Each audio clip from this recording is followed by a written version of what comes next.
Welcome to ISAP, the International Forum for Sustainable Asia and the Pacific, and the 2022 edition of this conference, which is organized by IGES, the Institute for Global Environmental Strategies. My name is Andre Mada, and I head the unit on biodiversity and forests at IGES. And you are taking part in listening or watching thematic track 10 on the post-2020 Global Biodiversity Framework and what else to expect at CBD COP15. Now, just for those of you who aren't familiar with this jargon and these acronyms, I'll just start with a very brief introduction. The CBD is the main multilateral environmental agreement on biodiversity, and it has close to 200 signatories, 200 parties, which are national governments from around the world. And the Global Biodiversity Framework, or GBF for short, which includes goals and targets, has been created by the parties to the CBD to guide planning and reporting for national governments at the national level. Now, the GBF is to be agreed on at COP15 next month. COP15 is the 15th meeting of the Conference of the Parties to the CBD. And this meeting is the main and most important meeting associated with the CBD, the Convention on Biological Diversity. And it was due to be held in 2020, towards the end of 2020. But due to various COVID delays, it's been pushed forward a few times, and it's now finally been agreed on to be held in Montreal in December of this year, 2022. So it's actually had a first part already, which took place last year in Kunming in China, which is actually where the whole meeting was intended to be. But for various reasons, it was decided to convene the second and final part of the meeting in Montreal. So it's been delayed a few times, and the part of the significance and the importance of these delays and the challenges associated with these delays is that it's at this COP that the GBF, the Global Biodiversity Framework, is to be adopted. And until the COP happens, the GBF can't be adopted. And until the GBF is adopted, parties, countries around the world don't have a global framework upon which to base their national planning and reporting. And so a lot of countries, as far as I understand, are awaiting the approval and the adoption of the GBF. So we have with us today two real live government negotiators to talk about the process involved in the GBF, its content, what it means for global biodiversity conservation and policy, and we'll also talk a little bit more generally about COP15 and what else is going to be happening there. First of all, Keiichi Nakazawa is Director of the Biodiversity Strategy Office at the Japanese government's Ministry of Environment, and Peter Bridgewater is a professor at the Institute for Applied Ecology and the Institute for Governance and Policy Analysis at the University of Canberra in Australia. And both Keiichi and Peter have represented their countries at many international negotiations associated with IPBES, the Intergovernmental Platform on Biodiversity and Ecosystem Services, and also the CBD, the Convention on Biological Diversity. So we are very lucky to have such experienced negotiators here with us today to share their views on the GBF and the upcoming COP. Just a quick note before we launch into the questions is that for those listening to this who might have questions about the discussion, unfortunately, it'll be a bit complicated and might take focus away from the discussion if those are included in the call. So what we'll ask you to do is when you are faced with the option of doing a survey at the end of this session, please accept that. And then towards the end of the survey, I think it's question 9, there's an opportunity to insert questions about this particular session. And I'll make sure that we get an answer back to you shortly after we receive that. Okay, so with that, I've introduced our panelists. I wanted to start off with a question, and Keiichi, I'd like to ask you, first of all, about what has your impression been about the somewhat unusual negotiation process towards the Global Biodiversity Framework and the adoption of the framework? This is, as I said, a very delayed process. And I was wondering, especially if there were any lessons that you think have been learned about how to do this if such an occasion happens another time. Okay, thank you very much, Andre, and thank you for the question. While it would be a little early to look back the lessons learned from COP15 for the next time around, there are two big unusuals. in the past negotiation process regarding the GBF at this point in time. First, the 2-year postponement of COP15 due to COVID-19 pandemic. And second, greater use of online platform in the negotiation process. As COVID-19 pandemic has globally affected socioeconomic activities, it would be avoidable that COP15 has been similarly affected by the pandemic. On the other hand, the virtual meetings have been held during certain time period. For example, when multilateral meetings among countries from Asia, Ocean region, Africa, and the US were held. Such kind of meeting was often held at night in Asia region and in the US early in the morning. So I think it would have been better if the meeting time had been more carefully considered for every country to have an equal opportunity for the most and least convenient times to meet. However, how to effectively use online communication should be considered further. And in addition, during this year's resumed working groups held at Geneva and Nairobi, all the participants received the host country's caution and attentiveness to details to prevent infection, including quarantine inspection when arriving, limitation of the number of participants, and every morning COVID test. I highly appreciate their efforts and commitment. This is my first comment for your question. Thank you very much. Yeah, thanks very much. It is certainly very unusual circumstances, and you mentioned these hybrid meetings that have been sometimes hybrid meetings and sometimes entirely online meetings, right? So these have been a stand-in for the meetings that have been leading up to the COP, and there have been many of these which have meant very late nights and early mornings for you and for Peter, I'm sure, and others. Peter, would you like to add anything to Keiichi's answer there?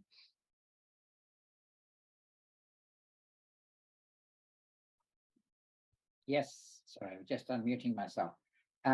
Yes, I agree. This has been part of the COVID problem. Has been the need to work online, and I'm afraid that countries like Japan and Australia, on the other side, far western Canada, and some of the Latin American countries have really had difficult situations because Europe has been the centroid, and it's always 2 o'clock in the afternoon in Paris, which is very nice, but it's very difficult for us. And with the best will in the world, you cannot effectively function at 1 in the morning on some of these very difficult and complex issues. That said, I think there are ways in which this could be handled better in future. And such ways would be to actually hold 2 different meetings so that the timings are actually better. That sounds like duplication, and of course, how do you get everybody together? But I think if you had preparatory meetings in sensible time zones, and then assuming COVID is moving away from us, we can go back to face-to-face. If you had the combination of virtual meetings to start the process and then coming together for a final face-to-face meeting in one place, then I think you're going to get the full advantage of the hybrid. Mm-hmm. But at the moment, hybrid means it's comfortable for Europe. It's not comfortable for most of the rest of the world. And the further you get away from Central Europe, the worse it becomes. Mm-hmm. But I think there are other issues about the GBF that have contributed to this. It has become really complex, and as time has gone on, unlike many meetings where you actually reduce the complexity as you go through a series of meetings, in fact, the GBF seems to have become more complex. I am, in a sense, a little nervous that even though there are 3 days set aside before COP15 itself to finish the job, as it were, there is still an enormous amount of text in brackets, and it's consequential text. So it's not something that's going to be particularly easy. And I have very strong sympathy for the co-chairs as to how they will manage this. The Nairobi meeting was, of course, in person, so you didn't have the problems of virtual. And the product of that, instead of being a reasonably finished document, was actually, as I say, far more complex in a sense than when they went in. So I think there are a number of issues around this. And for me, one of the key points was, one of the key good points at the very start of the process was the use of a theory of change. The problem was, I don't believe that the theory of change has actually been properly handled in the process. I think a lot of people were not familiar with what theory of change is and how to use it and where it points.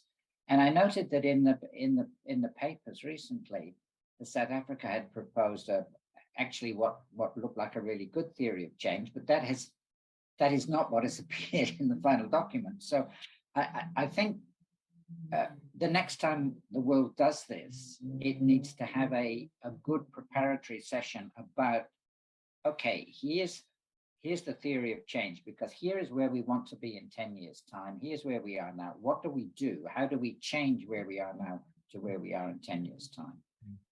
And my biggest fear is that although we will have a framework, for sure there will be one, that it probably will be more least common denominator than it's useful for actually working at the national and the local level, which is where we have to do biodiversity conservation and sustainable use and all the other things the convention tries to do.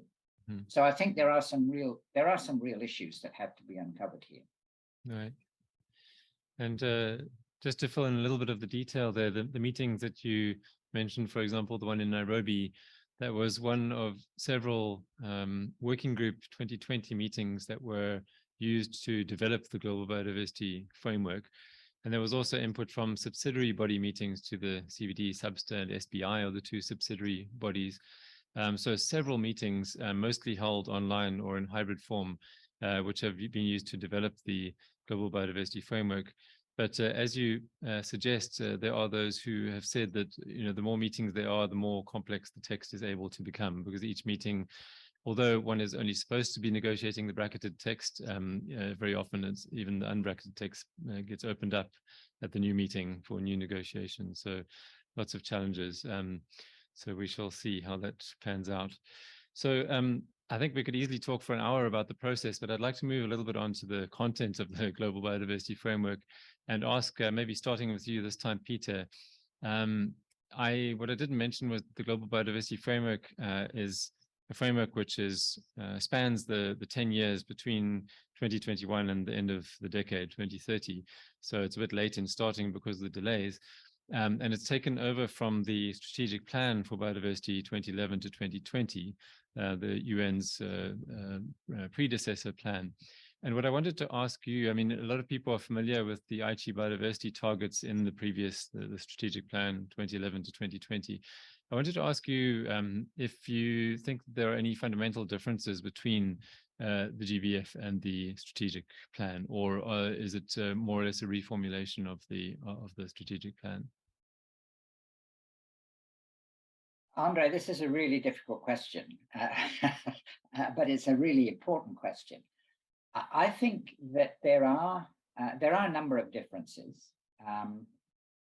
but again, to come back to what I said just now in response to the other question, my fear is that it will in fact be some kind of rewrite of Aichi, because people will run out of time, and that's where we will be. And although there was an incredibly good spirit in Nagoya to get the Aichi targets agreed, a lot of that goodwill seemed to dissipate over the 10-year period, and so we ended up with not achieving what was expected. And this has caused a lot of angst, of course. So my hope had been that the global biodiversity framework would be much more a framework at global level for the kind of things that had to be done at national, subnational, and local level. Because again, we've had executive secretary after executive secretary reminding us that we now need to implement the convention. But the Secretariat can't do that in Montreal, and it can't be done by the UN. It can only be done, because it's biodiversity, essentially at local level, small communities, cities, and so on. Even, a country like Australia has its own problems with subnational governments, as well as a national government and a pretty large land and sea mass to deal with. But even smaller countries have the same problem. The further you get away from the local area, the more complex it is. So I think that we really are in some difficulty with the GBF, and an incorporation of new phrases like nature's contributions to people, nature-based solutions. These are nature positive. These are nice, grabby sets of words, but there isn't that degree yet of international acceptance around them. And we've almost left behind ecosystem services, and a lot of people have turned away from it. And yet ecosystem services does mean a lot, particularly in the policy environment, because policymakers have been confronted with this for some time. They understand what it is. And if you talk to a minister about ecosystem services, you probably get a reasonable conversation. If you start talking about nature's contributions to people, this is much more difficult to try and explain.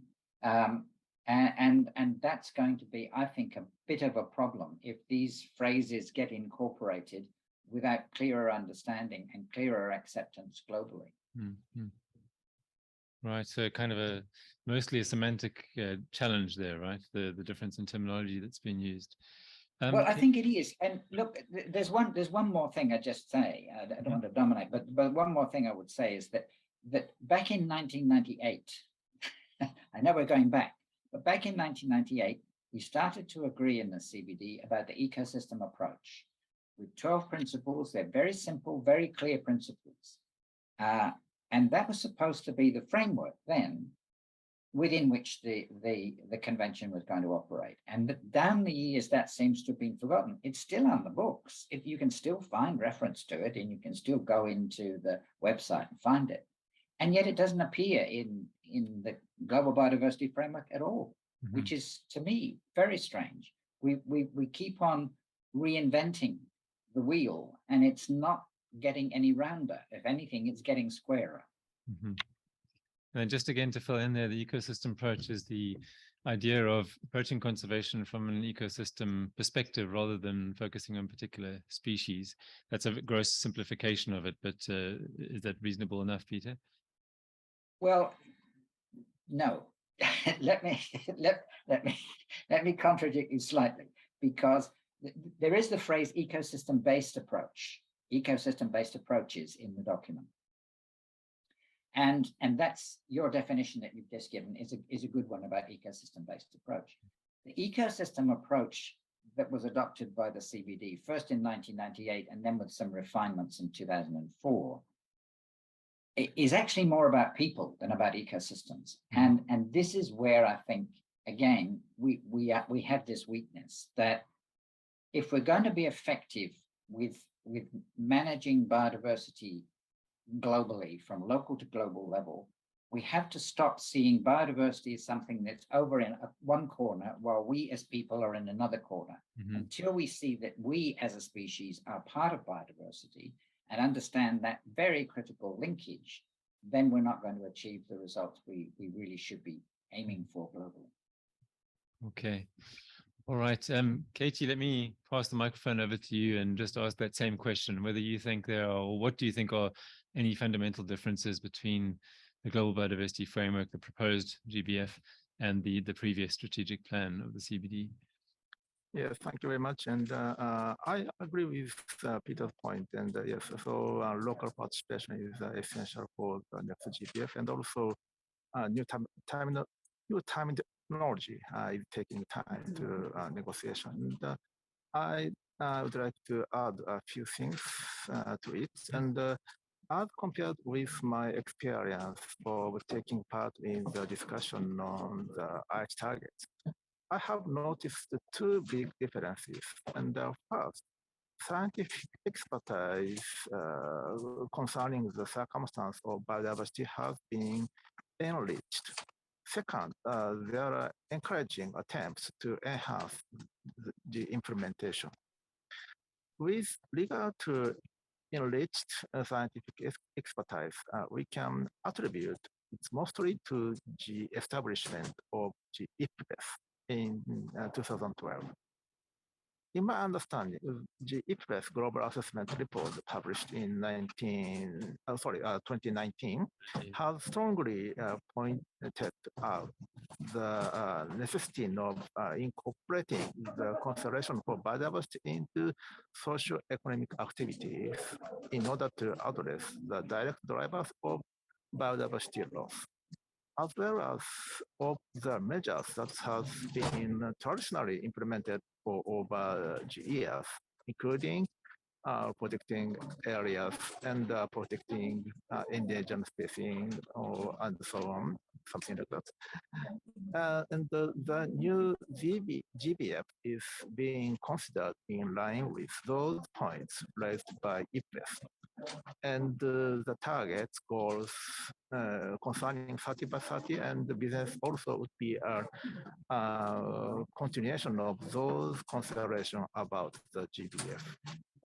And in terms of the enhancement of the implementation, GBO5, which is the final assessment of the IH targets, pointed out that the lack of the implementation is responsible for not being able to meet the IH targets. In other words, its weak point is the implementation. Accordingly, the current consideration is now moving in the direction of enhancing monitoring framework, taking into account those points pointed out by GBO5. And about the operation of monitoring framework, we are considering to carrying out an interim assessment of the progress of the GBF by 2030 to implement global stocktake and ratcheting up. And the idea of adding up the amount of effort of each country at the midterm as circumstances demand would be indispensable for the achievement of the new GBF. Thank you very much. This is my answer for your second question. Thanks. Thank you, and thanks for bringing up the IPBES assessments. I did mention IPBES early on, but again, just to fill in, as Keiichi mentioned, IPBES began in 2012, so that was after the beginning of the previous strategic plan. So the GBF is the first time the CBD has had a strategic plan with the backing of IPBES. And so now for the first time, the CBD and the parties signatory to the CBD have a source of knowledge to draw on to guide planning and implementation. So this is something very positive. And IPBES is, what they do is to compile information, compile all of the known knowledge about biodiversity worldwide under various different topics, such as invasive alien species, and then also some general assessments which try to just take account of all aspects of biodiversity. So that's a very important feed into the GBF, which didn't exist for the previous strategic plan. Keiichi, let me also just ask you, you spoke about the 30 by 30 target. I want to actually talk about that. That's my following question. But for now, I just wanted to ask more generally, what are the most important targets in the GBF from a Japanese perspective? And maybe I should also just mention that the heart of the GBF, just like with the strategic plan, is a set of goals and targets. That's really what it revolves around. Which are the most important ones for Japan? Okay, thank you very much. And there are 5 items which Japan puts a premium on in the post-2020 GBF. And first, it's 30 by 30. Japan, as a member of G7, and has agreed the realization of the 30 by 30. In addition, as a high mission coalition member, we have been working to incorporate the 30 by 30 into the post-2020 GBF. And the second, mainstreaming biodiversity in business. And the third is promoting nature-based solutions. Japan thinks about nature-based solution and 30 by 30 in combination. In other words, we aim to solve various social issues such as climate change, disaster risk mitigation and reduction, and human physical and mental health, based on the healthy natural environment to be built by the achievement of 30 by 30. And fourth, strengthening measures against alien species with global coordination. And lastly, robust monitoring framework to ensure the achievement of a new framework. And in addition, it is important that the new framework should be expressed in plain and simple words. For the achievement of a new framework, participation by various entities in each country is essential. And in order to make this happen, the framework should be translated into a number of various languages, including Japanese. Hard to understand original can hardly be translated into other languages. So I believe clarity of the text is a quite important element for the post-2020 GBF. Thank you very much. Just a very quick follow-up question there. You mentioned nature-based solutions, and Peter was talking about how some countries are struggling with these new concepts, which are kind of in a certain way, kind of a reformulation of existing concepts. But just very quickly wanted to ask you, is the Japanese government accepting this new terminology, the nature-based solutions terminology? Yes, I think the definition of NBF has decided in UNF 5. So I think we can safely use the term of NBF. So this is our understanding about a nature-based solution. Okay, thanks very much. And then just UNEP 5 is the United Nations Environment Assembly, so not a CBD meeting, but a related UNEP meeting, which is where this term was first promoted on the global stage or on the UN stage. Okay, and then Peter, wanted to throw the microphone back to you and to ask again about this 30 by 30 target. So maybe I should just a little bit of background. The 30 by 30 refers to protection of 30% of land and sea by the year 2030. So by the end of the decade, by the end of the life of the GBF. And I wanted to ask if you think that this 30 by 30 target is attainable for Australia in particular, and if you have any opinions on whether it's more broadly attainable for countries of the world and especially of the Asia Pacific region. Yes. Well, I have to be careful, and perhaps I should say that along with Japan, of course, Australia is a strong supporter of the 30 by 30 idea, and yes, it could be achieved in Australia.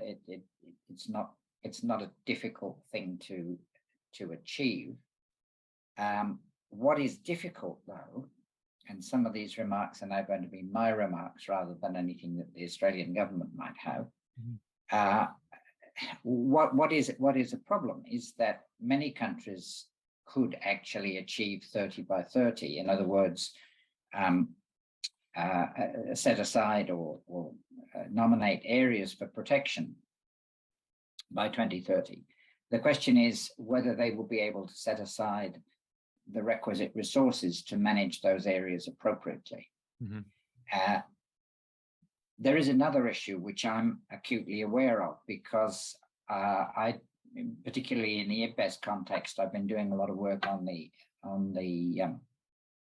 indigenous and local knowledge aspect, and I'm aware that indigenous peoples and local communities globally are really quite concerned about the 30 by 30, perhaps because it hasn't been properly followed through.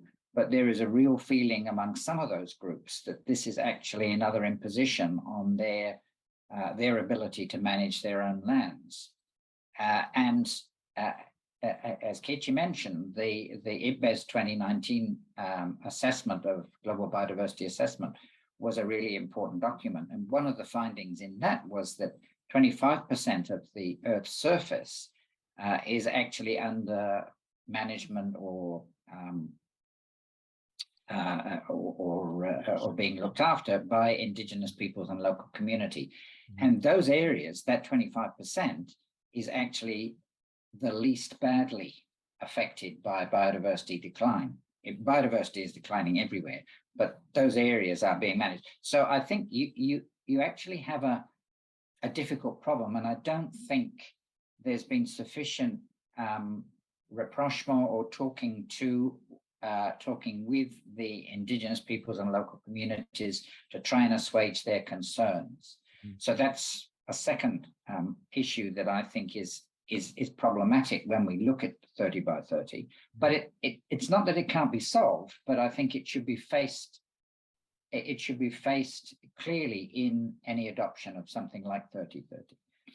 And the final point is actually a scientific one, which is, yes, you can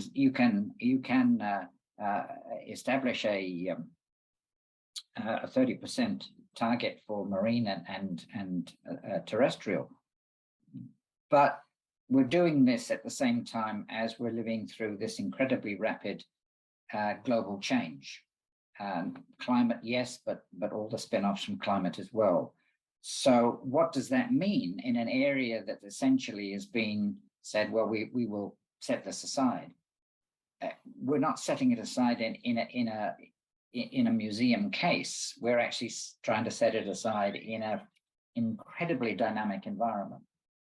And I think this is another point which it won't be done in the GBF, but as the GBF unfolds in the decade, I hope that the next one, the following decade, will actually look much more at the interconnection between the different targets. So you have a number of targets, and we're very good at setting these things, but we're very bad at actually linking them together and showing, well, if target X doesn't work, then there's problems in targets Y, Z, P, and R as well. And we really have to understand that process a bit better. So 30 by 30, it's a great aspiration, but as I read only this afternoon in a document that was written by artisanal fishers, it's a great document, but it's a great aspiration, but it's a political aspiration rather than a scientific one. And that, I think, is at the root problem that will have to be solved if we're going to use it to effectively reduce the rate of loss, or as some would want to say, halt the rate of loss of biodiversity. Okay. Keiichi, let me ask you the same question. The 30 by 30 target, you did mention it when you spoke last. Do you think that there'll be a clear version of that in the final GBF, and what does that mean for Japan? Is it attainable for a country like Japan, which is quite a densely populated country, of course? Yes, thank you very much for your question. Yes, I think in national level, consideration is necessary on how each country could contribute toward achievement of global 30 by 30. And for instance, in Japan, to achieve 30 by 30 domestically, we have already announced the 30 by 30 roadmap. And also, since the key in promoting 30 by 30 is to involve various stakeholders and to foster momentum, we launched the 30 by 30 Alliance for Biodiversity to develop all Japan multi-stakeholder platform that includes business, local government, and NGOs, among others, and to achieve 30 by 30 globally. Cross sectors collaboration will be necessary across the world. And one more thing, if I may. I believe that monitoring is very important to achieve 30 by 30. So I would like to comment from a monitoring perspective to meet 30 by 30.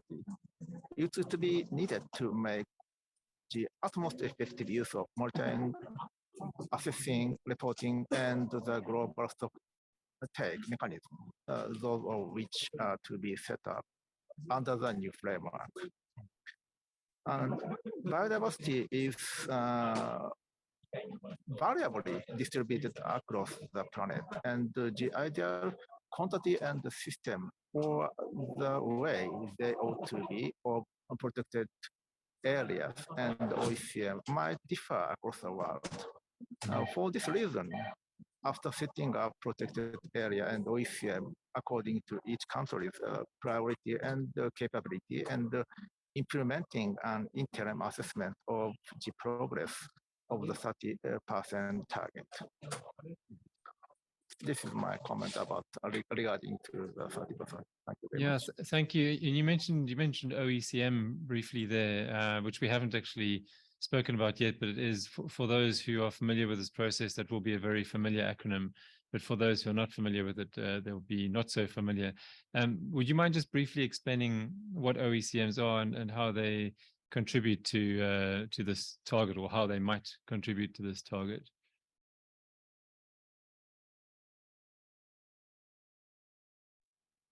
Yes, thank you very much for your question. And what is important is not only appropriately managing protected areas, and I also pointed out that OECM is one of the important actors to achieve the 30 by 30, and also setting up them protected area and OECM is an appropriate and systematic way in the light of biodiversity. And it should be important to incorporate the setting of protected areas and OECM into target one, draft target one, special planning. And in addition, it should also be important to restore nature in areas that are not designated as protected area or OECM in accordance with draft target 2. I think a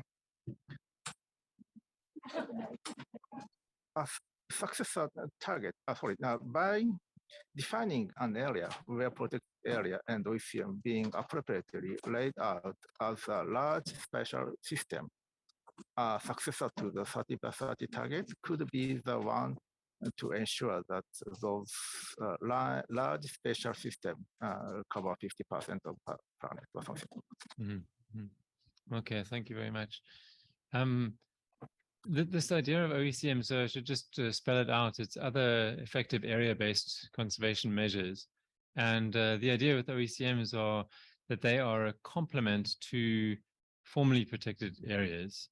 And Peter, I was just wondering, based on what you said about the concerns of some IPLC, Indigenous Peoples and Local Communities groups, would the idea of OECMs not be a way around that? I mean, so because it would mean, as far as I understand, it would mean that such areas would not necessarily require any changes in management. They would just require recognition of the fact that biodiversity is already benefited by the way that such areas are managed.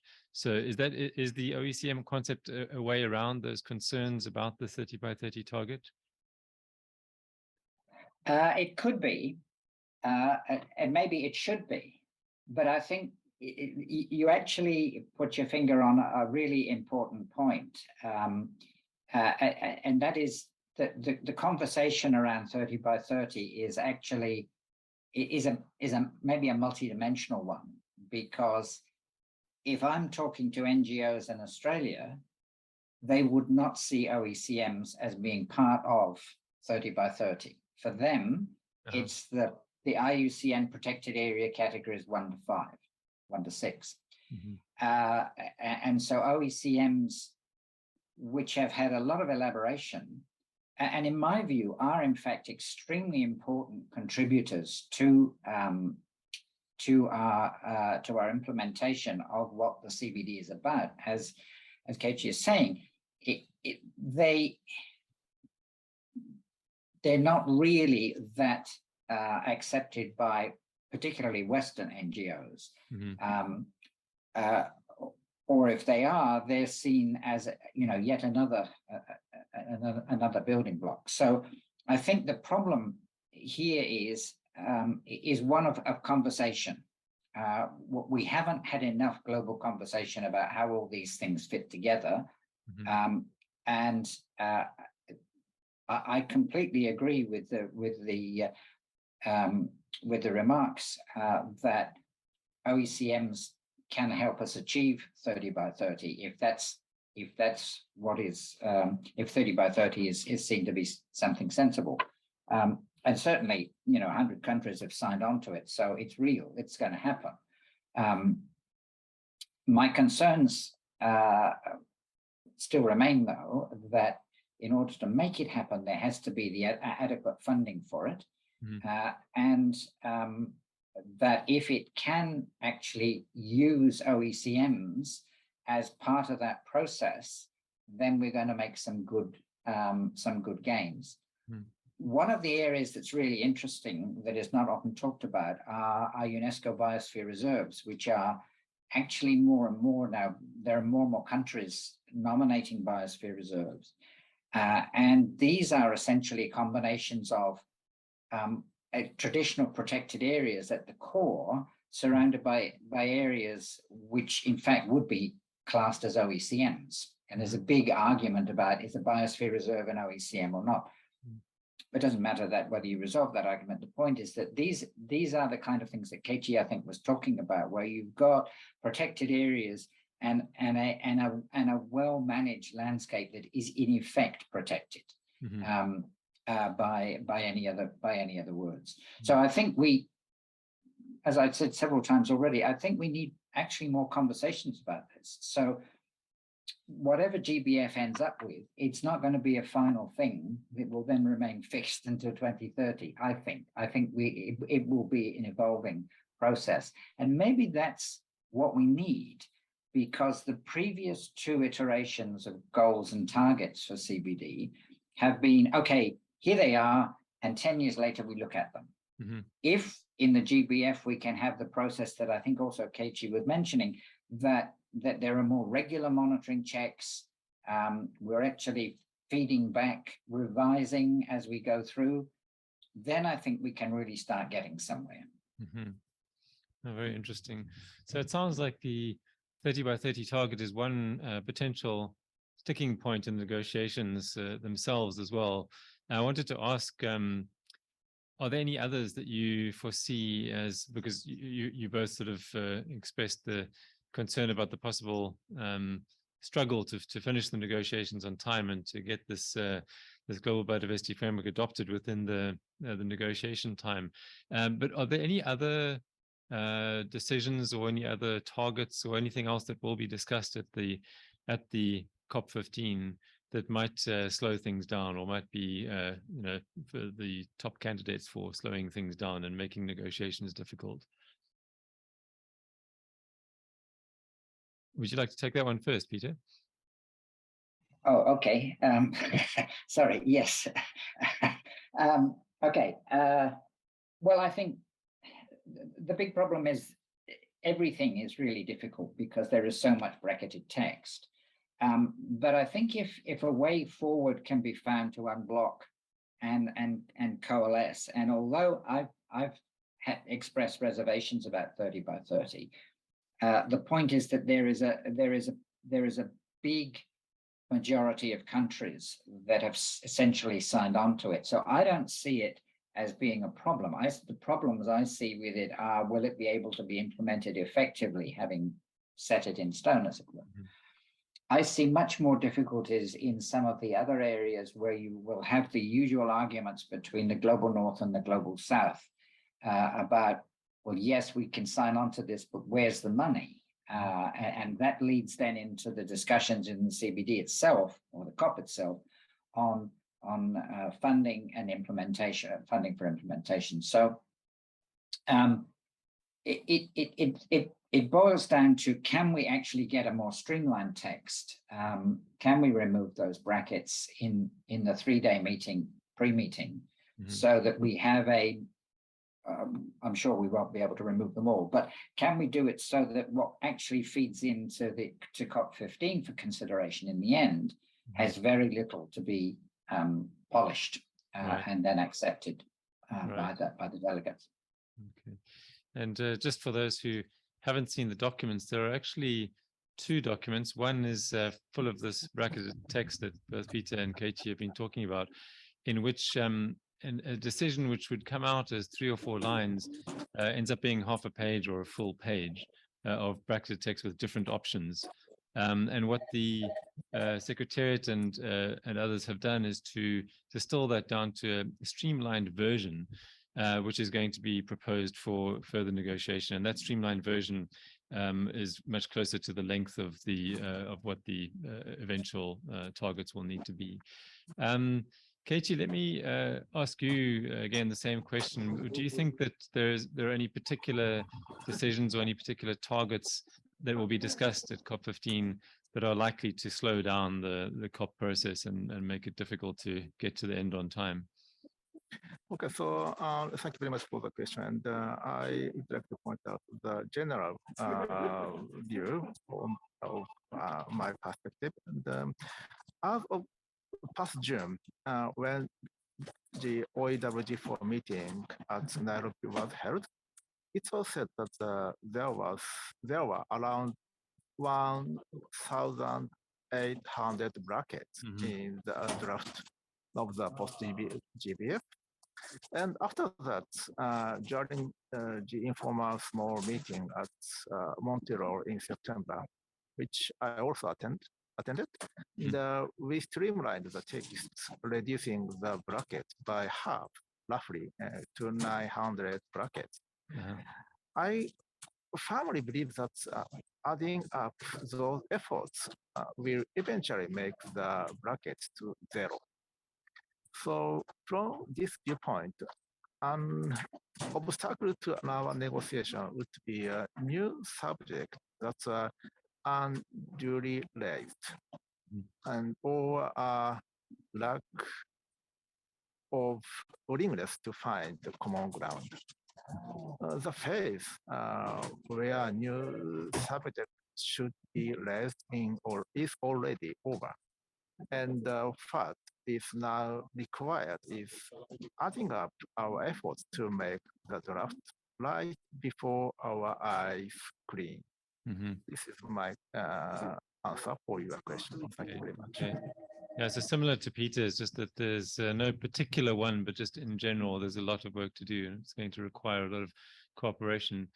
I have heard, though, KT, that DSI, digital sequencing information, this is a topic which seems to be quite a hot topic in CBD circles, and it's not certain, as far as I understand, whether DSI will be a part of the Global Biodiversity Framework. It may be included as a target, or it may be referred to in a target, or it might be completely separate to the Global Biodiversity Framework, as far as I understand. Correct me if I'm wrong.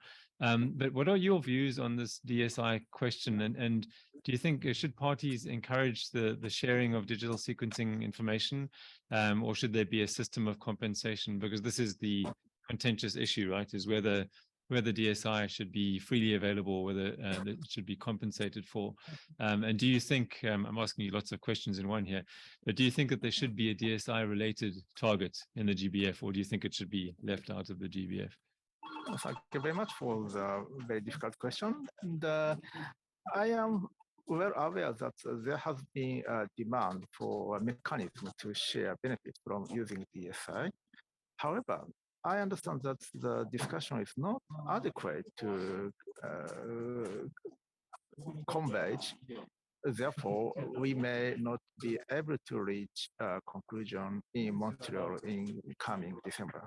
Mm-hmm. I pointed out on behalf of Asia Pacific region at the Geneva's OEWG3 in past March that the region does not yet fully understand the remaining issues on DSI as follows.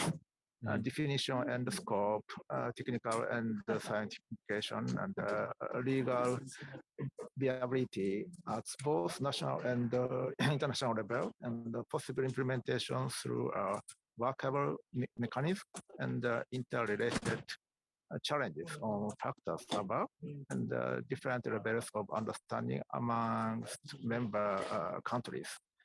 Need for more involvement of and dialogue among stakeholders, including scientific community, entrepreneurs, business communities, and IPLCs, among others.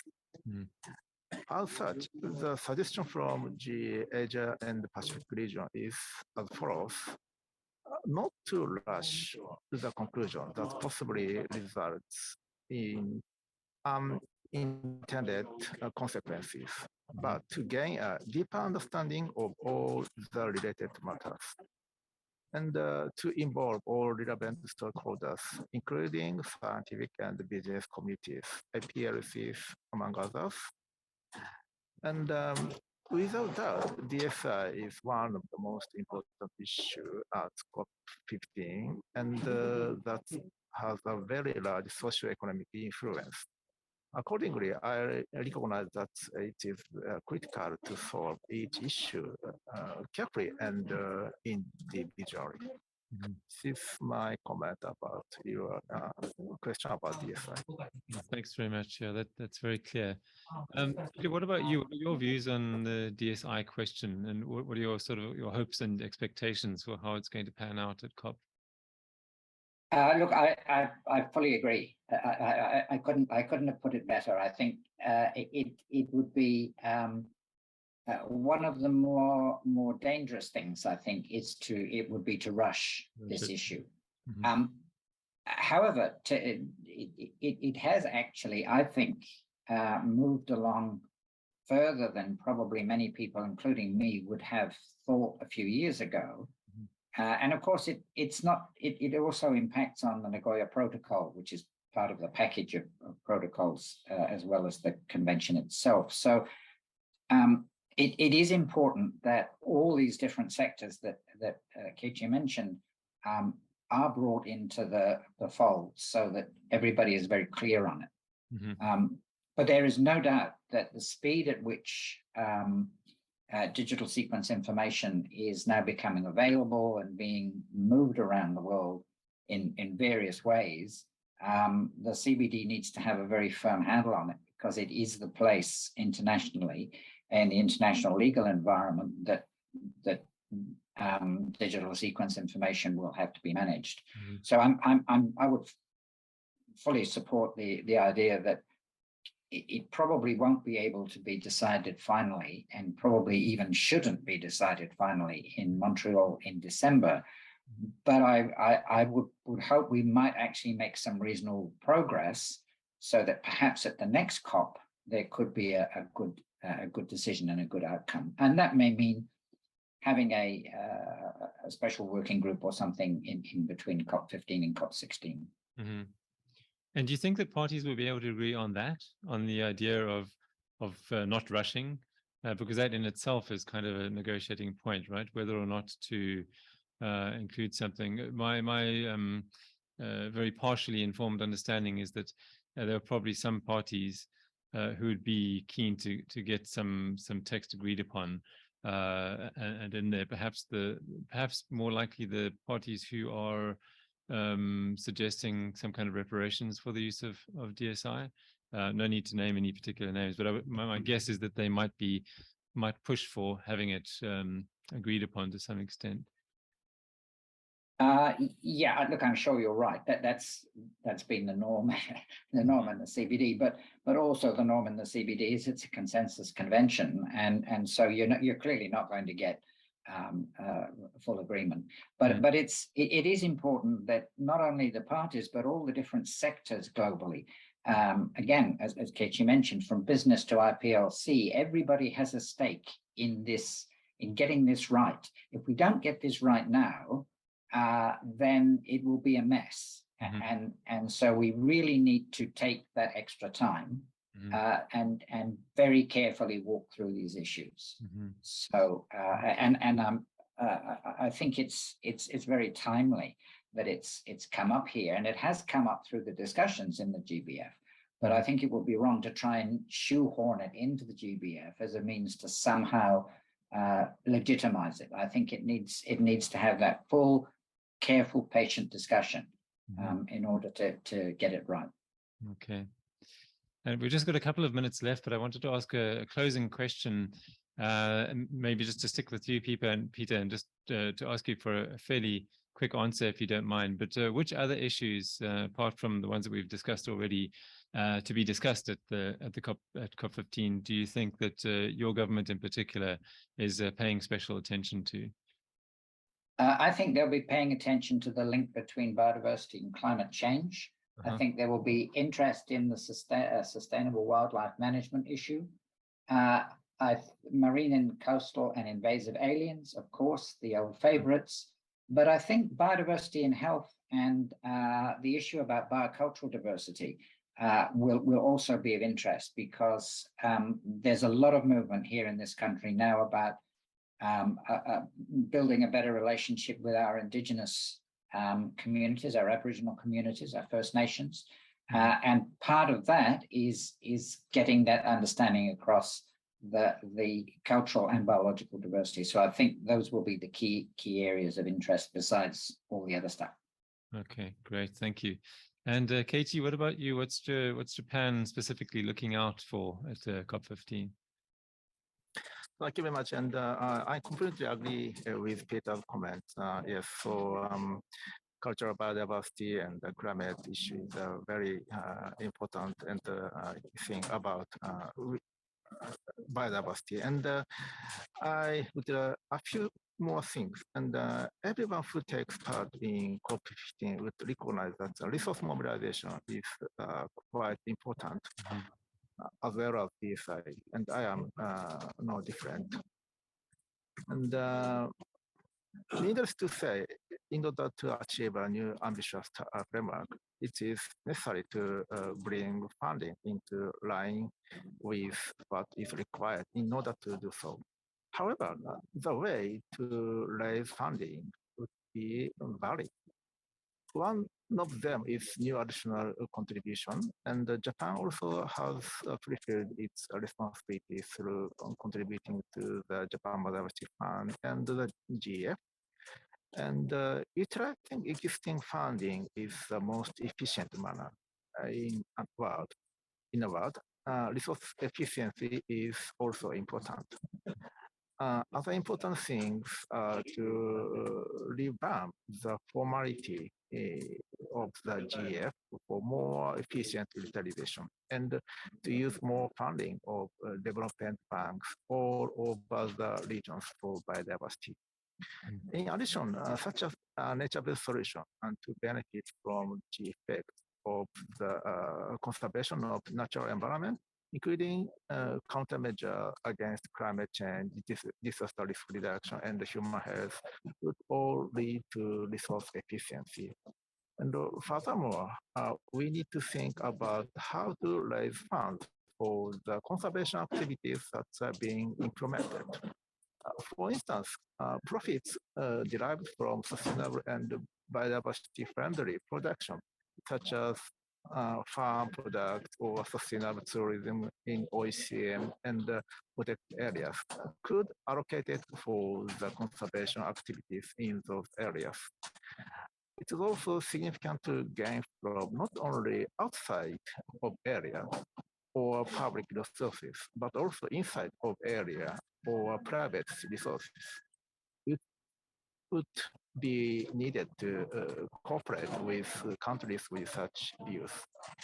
We should incorporate the conservation of biodiversity into socio-economic activities under a new framework. Thank you very much.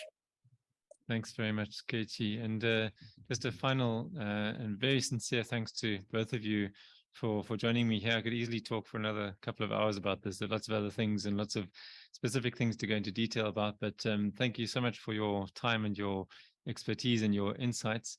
I just want to also thank everybody for listening and to remind you that ISAP 2022 is ongoing through the 5th of December. I hope to see you in some other sessions and at the next ISAP. And just to remind you, please, if you have the time to complete the Zoom survey, which will pop up after the end of this session. Your feedback is very important to improve ISAP for future sessions. And remember that if you have any particular questions about this session that you've just heard, just include those in the survey itself. So thank you once again to the panelists, and thank you to you for listening, and goodbye from me. Thank you very much.